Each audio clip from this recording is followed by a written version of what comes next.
Ya, perkenalkan, nama saya Partner.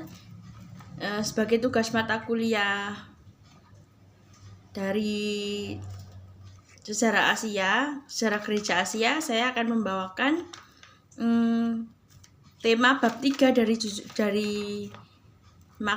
diktat yang berjudul Keadaan Gereja Zaman Asia Lama Setelah Munculnya Islam. Jadi di sini akan dibahas mengenai keadaan gereja khususnya di Asia yang dengan istilah Asia Lama karena ini belum ada peristiwa-peristiwa yang peristiwa khususnya yang terjadi di kalangan gereja, sehingga itu merupakan keadaan lama dari gereja, dari kondisi gereja, yaitu setelah munculnya Islam. Nah, untuk membahas itu Islam ini tidak lepas dari tokoh pendiri Islam yaitu Muhammad, di mana Muhammad lahirnya adalah di tahun 570 Masehi. Dia adalah suku Quraisy di Arab. Nah, mengenai Arab kita akan bahas sedikit. Secara geografis, Arab Timur dikuasai oleh Persia Barat pada waktu itu. Persia ya, pada waktu itu adalah Arab Timur. Untuk Arab Barat dikuasai oleh Romawi. Sehingga orang Arab pada saat itu seringkali saling menyerang. Antara Barat dan Timur itu saling menyerang. Jadi dengan kondisi yang seperti itu, muncullah dalam hati para orang Arab bahwa mereka itu ingin bersatu.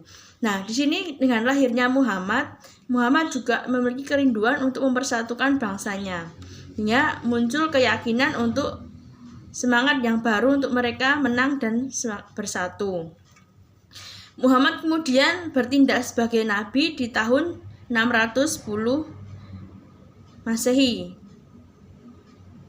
Pada tahun 615 pengikutnya mengungsi ke Ethiopia.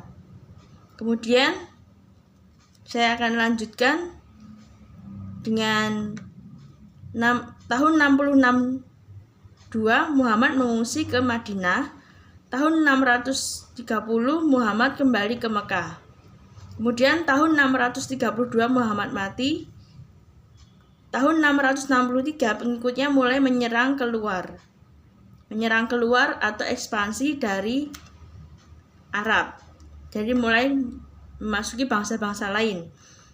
Tahun 641 Syria dan Palestina diduduki oleh bangsa Arab. Tahun 651 zaman keempat Khalifah Islam pertama. Tahun 661 sampai 758 adalah zaman dinasti Umayyah. Tahun 750 hingga 1258 adalah zaman dinasti Abbasiyah. Pergerakan Muhammad sendiri menyebarkan Islam adalah dimulai dari ia memperkenalkan Islam kepada istrinya sendiri dan kaum keluarganya dan kerabatnya, khususnya dari sukunya sendiri yaitu suku Quraisy, dan merupakan pada waktu itu dia tidak lancar-lancar saja tapi juga mengalami penolakan khususnya dari suku tersebut. Tetapi Muhammad terus bergerak. Setelah Islam muncul, ini mendesak keberadaan gereja di Asia, bahkan gereja di Asia semakin punah.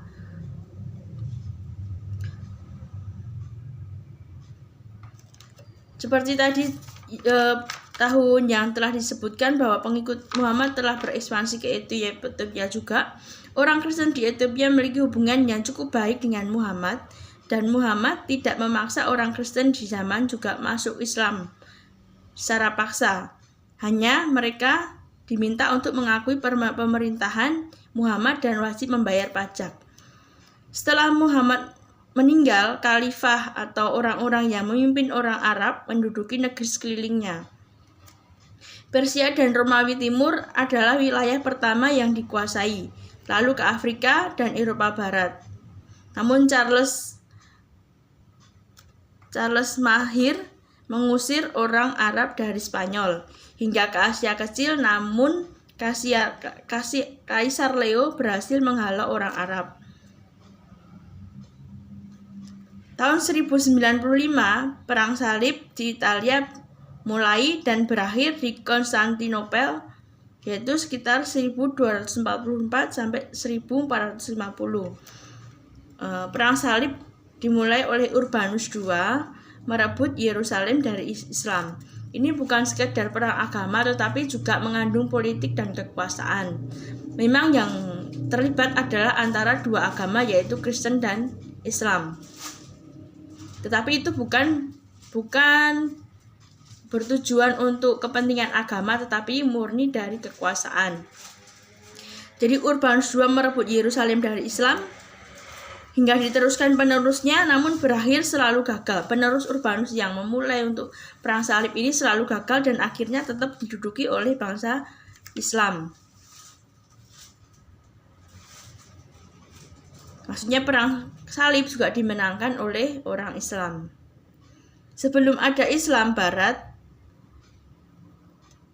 di bagian Arab telah menganut Kristen, namun menjadi minoritas setelah hukum Syariah atau hukum yang membentuk negara Islam memberi tempat toleran secara teologis kepada Kristen, menganggap Kristen sebagai pengantar kebenaran yang sebagian. Jadi maksudnya di sini adalah sebelum Islam masuk, jadi Arab itu yang bagian barat sudah memeluk agama Kristen.